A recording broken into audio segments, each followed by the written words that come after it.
Hello, everybody out there on YouTube. We are the Middle-Aged Guys, and we're going to be bullshitting about Nintendo again. I'm the Reverend. The theme here. Great Mouse One. Before the break of the new year, we went ahead and we put out a few videos about Nintendo, one of which was very positive. We came really, really close to filleting them. And then another of which we weren't so positive about, and that was the one about Super Mario Run, and it's always on DRM. Now, Super Mario Run, as far as if you're just looking at the metrics of the number of downloads goes off the iOS store or the Apple store, it's a huge hit if you're just looking at downloads. Currently, right now, Super Mario Run has been downloaded around 90 million times ever since it's been out, and it hasn't even been out for a full fucking month. Okay, it is the fastest downloaded iOS application ever. It completely eclipsed Pokemon Go, which for a lot of people it's like, well, that's no surprise. It's fucking Mario, right? Well, the other side to it was that, you know, unlike a lot of games that hit the Apple Store or the iOS or offered on mobile devices, it wasn't free to play. It wasn't laden with a lot of microtransactions. It had a $10, you know, which a lot of people considered a premium price tag for a mobile game, which, you know, didn't sit too well with a lot of customers, and also, as an effect, didn't sit too well with Nintendo investors. But that's something that we'll get to in a second. As of this time, Nintendo, according to the iOS sales figures, okay, over 90 million downloads for Super Mario Run, but only 3 million of those downloads have actually turned around and bought the whole, paid the $10, the $9.99 for the full application. That translates out to around a 3% purchase conversion for all the people who downloaded it, which is horrible. No matter how you think about it, look, they could have gone out of their way if this was like a short development cycle, like 3 months or even 6 months, with like 6 people going ahead and putting together a mobile game. And with the amount of polish and presentation that the game has, it took more than 6 people to go ahead and do that. It was probably a bigger development team to go ahead and make this game. You know, even for a mobile game, all right, yeah, $3 million sounds like a lot, okay? But the mobile games that make $3 million for their publishers don't get downloaded 90 million times in less than 4 weeks. What are you guys' thoughts? It's yeah, ridiculous. But look at the way the game was presented. It wasn't just a download free to play. Yeah, you went through 3 stages and then it asks for, okay, yeah, give us money so you can get the full game. And then there are all the repercussions of that. You can't play the game unless you're fucking online. Period. Period. And that was a big mishaps of it. And damn, that many fucking downloads. That means that all those Apple devices, because it's only on Apple devices right now. Yep. So it's like, man, but people, I guess, were expecting something more. And they were like, wait a second, I'm already fucking done. You $10? Get out of here. That's most likely people's reaction to that. Gray Mouse, what do you have to say about it? 90 million downloads. Did I hear you right? Yep. And at $10 per to buy it. So we're looking at what, if my math is correct, $900 million if everybody converted? Yeah, potentially. Potentially, yeah. To $1 billion. Let's just plus or minus it, whatever. I think the major problem with the thing, with the whole thing, is $10 price tag. What mobile game do you know charges $10 to play?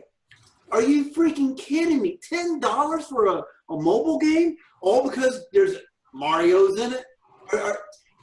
I I really think that if Nintendo would have not have been so greedy, that maybe put it down to $7.99, $6.99, or something to that range, they probably would have had a more converted fan base to buy the game. Oh, I finished stage 3, stage 4, I need to spend $5.99, $6.99 for the full game.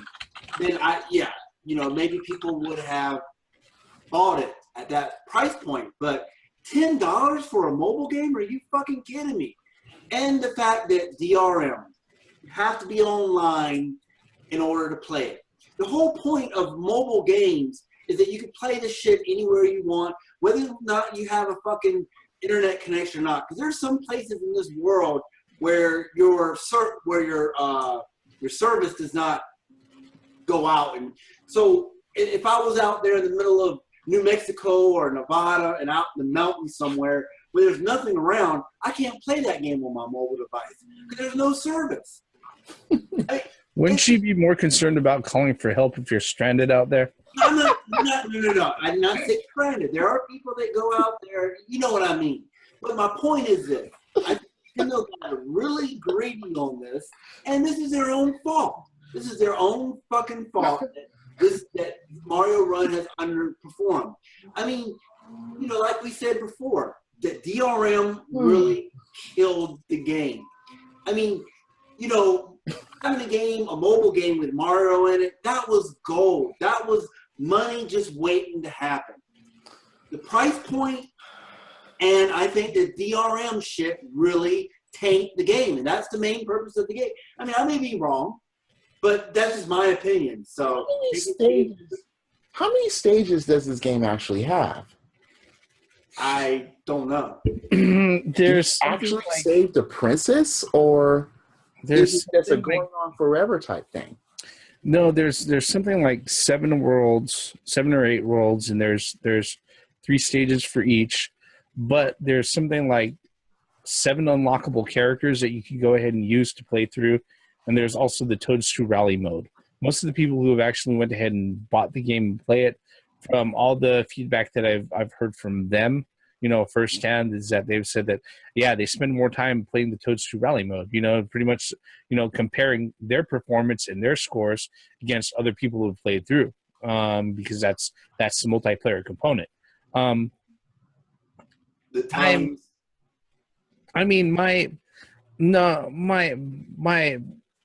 Okay.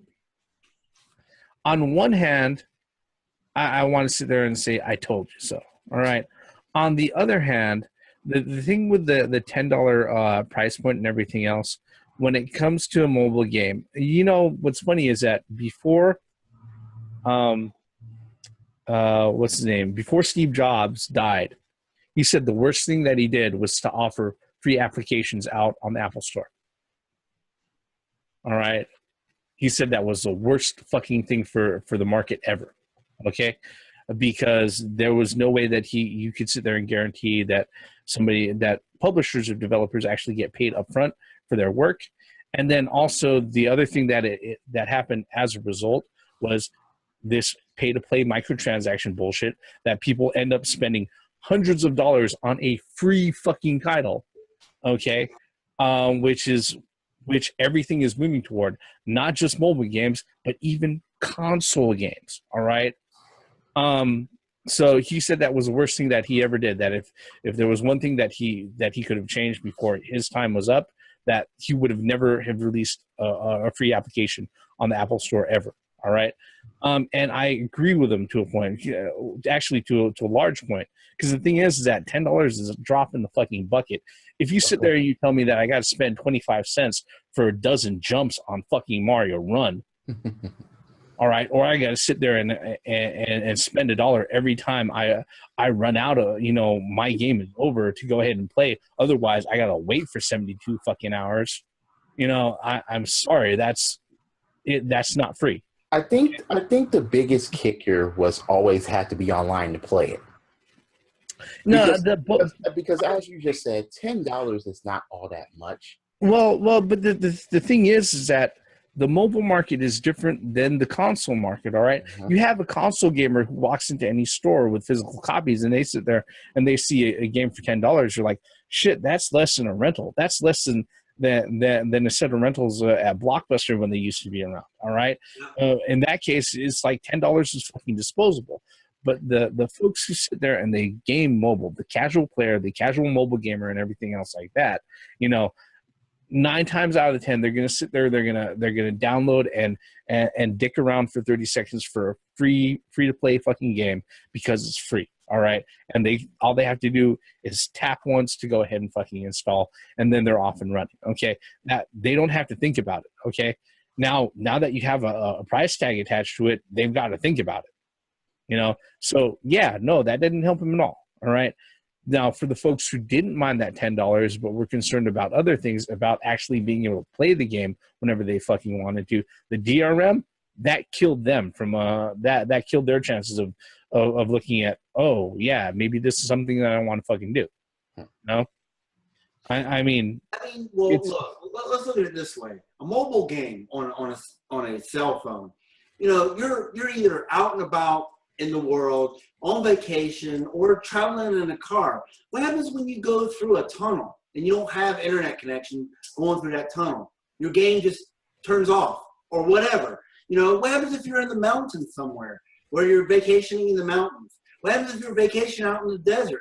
You decide to go to the Grand Canyon. You know what I mean? It's just, it's really stupid of them to do DRM on a mobile game. And the fact that it costs $10, it just, quite frankly, I'd rather it cost $5.99 and then charge me for it continues.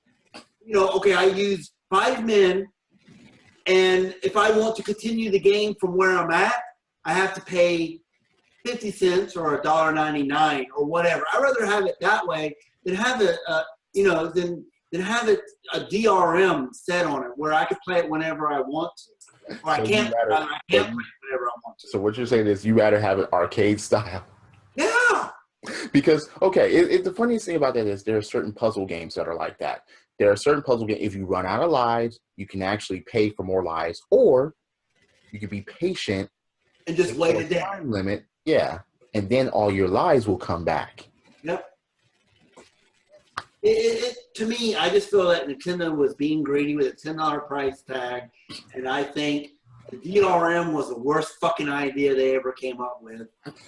And they potentially left money on the table where people would go ahead and pay for their game at $5.99 or whatever a normal mobile game would be. Instead, they priced it up at $10 and they put DRM on it. You know what? I disagree. I don't think they were being greedy at all. What's greedy is that, hey, every time you fucking turn this thing on, I'm going to ask you for money. That's greedy, right? Well, might as well. That's fucking greedy in my eyes. I'm going to completely disagree with you. That would have been this. No, you turned it on. No. Yeah. However, the thing about it is that when it comes to this is, like I said, this is going to be a big growing pain for Nintendo. All right. And this is something that they're going to have to learn from, is that, look, if you're going to sit there and give somebody the option to own your game, to buy your game, to fucking own it, okay? Don't sit there and lash them, give them a leash where you have this always on DRM bullshit, all right? Nintendo, you haven't done this with any of your shit. You haven't done this with any of your shit. Maybe they're getting people prepared for the Switch. Fuck that, okay? Fuck that with a red hot fire poker up a Reggie Fils-Aimé's ass. Fuck it with a red hot naginata up fucking Shigeru Miyamoto's ass. Whoever the fuck the new president is, they have him commit seppuku over that bullshit. Fuck that. Okay. No. All right. I do not agree with that at all. You're gonna have to purchase the Master Sword for Zelda? All right. If I have to purchase the Master Sword for Zelda, I better be able to fucking use it. All right. If I'm running around with a sword, okay, it better not ask me for a fucking Wi-Fi connection. That's all I'm saying. Look, I understand where Nintendo's coming from with the DRM. I understand that, but I don't agree with it. I mean, I don't agree with it either. The mobile market is very versatile, and I think they felt that since this is new territory for them, that they need to hold, they need to DRM their stuff to make sure it's not. Not only that, but if you look at like what they're doing for Android, here's the problem with the price. Okay, is that the Android version is going to come out next month. Okay, and they're not going to sit there and be able to go ahead and drop it down like $5 for right now, because all of a sudden you're going to piss off the 90 million people or the people who bought it on iOS. Okay, $10. That the Android people are paying half price for it. They can't do that. But for some stupid reason, they were doing this pre-registration thing, and the thing brought it up to me, and he sat there and he messages it out, and I was like, dude, this is not a physical fucking game. What the fuck are they thinking? That blew my. When I saw that article, I kind of scratched my head. It's like, what is this? Is it a physical game? For some shit that you don't even own. Is this something that I'm going to put on my SIM card, or I was like, what is this? Pre-order? Huh? Well, yeah, Can I transfer the data to my 3DS? No. That's what I was saying. Like, what are you doing? If it was a physical game, I could sit there and I can make sense of it. But this sort of thing, not to, because we spent a lot longer on this than I expected us to. Yeah, look, Nintendo. Look, for all the filleting and all of the high hopes that we have for Nintendo, we really hope that the Switch is going to take off and be successful. All right, and I am not ashamed to say that, and that's because it's not just because I'm a fan. All right, it's because I really want Nintendo to do well. Look, if you're somebody who sat there and downloaded Super Mario Run and you didn't make the purchase because either you didn't want to pay that $10 or you realized that you had to be online all the fucking time in order to even be able to play it, guess what? You're not off your rocker, and if you didn't decide to go ahead and pay for it, all right? You know what? You're very discerning about it. In all honesty, I would like you guys to comment in our comment section down below on why or why not you paid that $10. Yeah. I'm very interested in some feedback here. Or if why did you pay $10 for the Mario Run? Why didn't you play it? So please put your comments down below. Or if you don't own an Apple device and you own an Android device, are you going to get Super Mario Run? Are you going to purchase it? Knowing all of this information, are you going to purchase it? Are you going to get it? Are you going to pay the $10? Knowing, okay, if you really want the game, that's fine. I understand. But are you going to get it, or are you going to pass it by? And if so, why? Yeah, I would love to know. All of us, we would definitely respond. Yeah, we definitely want to know on that. I mean, again, this is one of those things that this is new for Nintendo, and it unfortunately it came with a hard lesson, not just from consumers, but also from their investors, because their investors were pretty pissed off at the fact that that they weren't going to be seeing that perpetual trickle that microtransactions affords free to play games, which is part of the reason why their stock has dropped like 17% over the last 3 weeks. And that's a messed up thing, because their stock was high as fuck. Now wait, do you think this is going to discourage Nintendo for doing mobile games? Because you got Kirby. Kirby's never been in a bad game, and no, it's not. But Kirby mobile game, that would be an interesting thing. No, it's not going to discourage them from doing mobile games. What's going to happen though is that the consumers are going to get what they want. They're going to get a free to play game that's going to ask you for 25 cents for every 10 times that Mario fucking jumps. Right? It's going to ask you for a nickel every time you hit the B button to make Mario fucking run.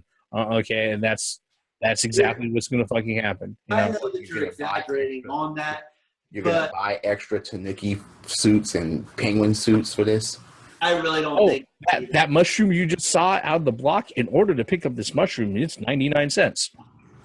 That fire flower is $1.50. That's exactly what's going to fucking happen.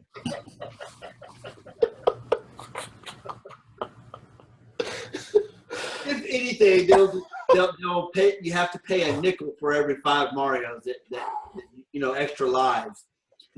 But now I don't think they'll charge you every time you pick up a Tanuki suit. You want to make a bet? Actually, yeah. I don't see that happening. I really don't. I would not be surprised if this happens. All right, especially if the investors insist that something like that has to be in place. All right.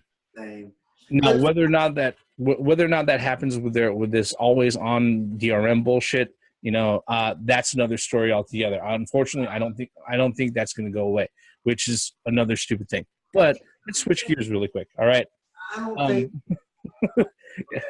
Yeah, let's switch gears really quick. Okay.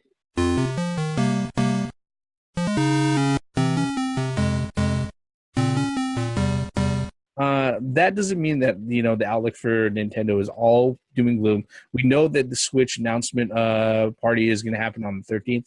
But if you're somebody who's just had your ear to the ground, you've been looking at things that have happened with Nintendo in general, all right, and some of their other products, you would have noticed that Nintendo went out of their way and they renewed a trademark for the Super Nintendo, all right, which very much lends to the possibility of an SNES Classic Edition mini type console in the vein of the NES Classic Edition coming to the fore. I know we've discussed it, but guys, now that they've actually went ahead and officially did the trademark, what are your thoughts? Okay, look, if they're going to do this, make the controller cords longer. If they do come out with that. Or, as a matter of fact, have your Super Nintendo controllers compatible with it. I don't think that's going to happen. But also, if this comes to pass, have more fucking than 30 games. No. That just does not make sense from a business standpoint. I know what you want, but it makes no fucking sense from a business standpoint. Look, if you think about it, it's at 30 games. What 30 games would they choose? Yeah, but look, they could choose 100, and they're still going to be leaving shitloads of fucking games off the fucking thing. But my whole thing, as from a business standpoint, at 30 games. At what? Okay, let's say they go ahead and put 50 on there. Are you going to be willing to spend $160 for it? I know what you're saying, but because for every at $2 a game, 30 games, $60, $2 a game. For every licensed game, they have to pay whoever they're licensed that from $1 each. How many? So yeah, flashbacks are there? What's up? How many Atari flashbacks are there? How many of those games were published by Atari themselves?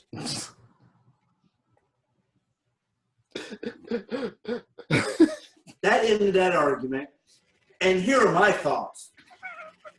They're not going to extend the controllers because there's no money to be made by the controller extensions. Actually, they can. Well, the thing is that as long as it's a normal length, as long as they map the home button to start select at the same time, there's hundreds of fucking emulators that are out there on the net. Okay, guess what? That'll work. All right. I was just being facetious. Now, no, I'm 100% for a Super Nintendo Mini. I mean, but like I'm kind of in the same ballpark with you guys. I mean, the Super Nintendo library is just fucking phenomenal. I mean, I'm not saying that there weren't any bad games. There were. But there are a lot of good games. How can you represent all of them? I mean, in just 30 games. What 30 games are you going to put on the Super Nintendo? Well, we know what can't be there. What is it? We know what certain games can't be there. Movie licensed games, and also probably sports licensed games. But, I mean, what movie licensed games were actually good that you would actually want to play again? Yeah. Well, let's just be honest here. Batman Returns. Lion King. 1. Okay, 2. What else? Aladdin. For the Super Nintendo? Are you serious? Yeah, it's actually pretty good. It's not as good as the Genesis one, but it's actually... That's what I was getting at. But, I mean, but in comparison, look at the RPGs. Final Fantasy's got to go on there. Probably Final Fantasy 3 will go on there. Super Mario World. What, 2 and 3? Yoshi Island is going to probably go on there. Metroid, Zelda. I mean, and that's 5 off the top of my head. How are you going, ActRaiser? How are you going to get that? Donkey Kong. Mother, Earthbound. Oh, Earthbound. I'm thinking about Killer Instinct can't be on there. That was the point. The Battletoads thing, they can't be there. Killer Instinct can't be there. Well, Killer Instinct on the Super Nintendo weren't that good anyway. It's better than the Xbox version. Oh, it's better than the new Killer Instinct. At least, anyway, that's a different story. But you're gonna okay. What 30 games can Even if you have a top 10 or top 20 or top 30, and that's gonna be separated by people's opinion. Absolutely. You can name off games for this thing, and it's gonna be like, yeah. Maximum Carnage. I'm just saying. I doubt any Marvel ones will show up. No. Marvel has been so anal and tight about any of their licenses that none of those will show up. You're absolutely right. Yeah, the DC ones are probably out of the question too. So I would really think that they can, I'm kind of in the same camp that Theme is in. I mean, I really do want more than 30, but I understand for 6. I mean, we don't even know the price point. We don't even know if it exists right now. This is all speculation, of course. Everybody likes to speculate. But I would think they would stay to the same formula that they did with the NES. I mean, come on, guys. How many games? Sorry to cut you off, Gray Mouse, but how many games are in your Super Nintendo library?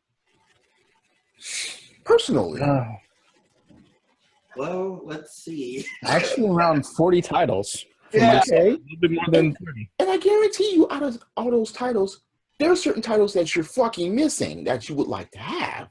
Oh yeah, definitely. All right, because the thing is, when you ask me, so which Super Nintendo games do you want to have, physically own? My initial response is all of them. But that's just how even Pit Fighter and Shaq Fu. I don't fucking care.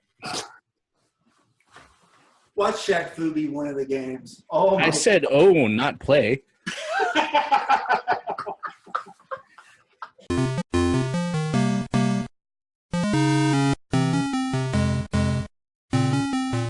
But that's not to say that, if you don't have like somebody who's technically sound or somebody who's enterprising or somebody who's willing to break their shit, that you can't, expand the capacities of these particular games. Because what happened is that earlier this week was that, like 2 weeks after the NES Classic came out, there was a Japanese programmer, Chinese programmer, who showed that he could install Linux onto the NES Classic Edition. Right? Turns out, after a few attempts, they actually have a tried and true process to go ahead and increase the number of games on the NES Classic Mini from 30 to 60. Now, it's very convoluted, and yes, you do run the risk of bricking your system. Maybe that's something that people can look into if they're willing to go ahead and do that, and risk their $60 purchase. They'll probably never purchase it again.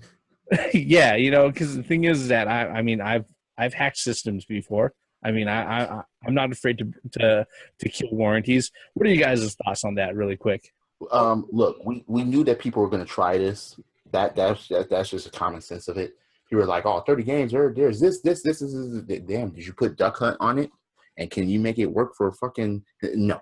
But anyway, we knew that something like this was going to happen sooner or later. It is like, yeah.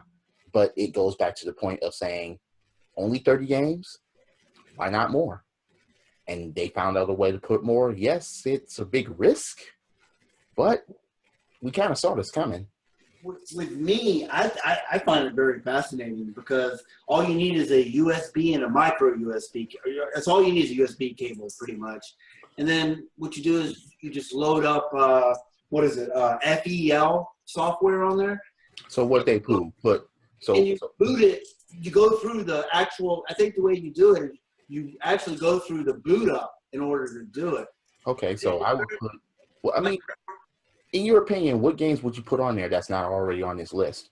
Oh man, I put all the Dragon Warriors, Dragon Warriors, yeah.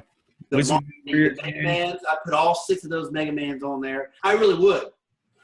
I mean, there's a lot of games I would put on there. Seriously. I mean, I would put like Wizards and Warriors, The Legend of Cage. They even said that you could actually extend it past 60. They just put 60 on there. You know, I mean, the NES ROMs are available everywhere throughout all the emulations. What you're doing basically is you're loading those onto your NES software, but I don't know how much, or NES Mini software, I don't know how much memory is actually there. Obviously, there's enough memory for them to expand it to another 30 games. That's the funny part. If there wasn't enough memory on there, then this wouldn't have been possible. But maybe this to take the place of like maybe save points or whatever. No, I think what's up is that, you know, if you're talking about just flash memory chips and stuff like that, the truth of the matter is that if you're going to go out of your way to actually find, like, I don't know, 512 megabyte SD card, you're probably going to pay just as much as if you were going to go ahead and purchase a 4 gigabyte SD card. So themselves are probably have a standard capacity that is more than compensating for what they've got on there. I was looking at the procedure on how to do it, and it takes save spaces, is what I understand, off of Super Mario Brothers, and you actually have to save your game, and you could go through that save. Pretty much, I think, wasn't it the same way with on the 3DS, how they cracked the 3DS with Zelda Ocarina of Time? Wasn't that a save process? There was actually a few things, but yeah, one of them was a save exploit. And I think that's exactly what it is. So as of now, Nintendo hasn't corrected that. So we don't know if this is actually going to work. Isn't that the same way the soft mod, the original Xbox with Splinter Cell? It's pretty much the same way. It's what they're. I mean, it's really interesting to look at the video. I mean, but again, you know, it has big letters in there that says that there is a possibility of you breaking a system and you're out $60.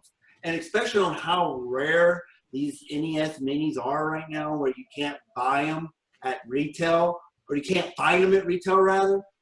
I'd wait a little bit.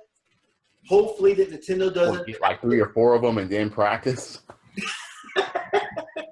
But like, why not?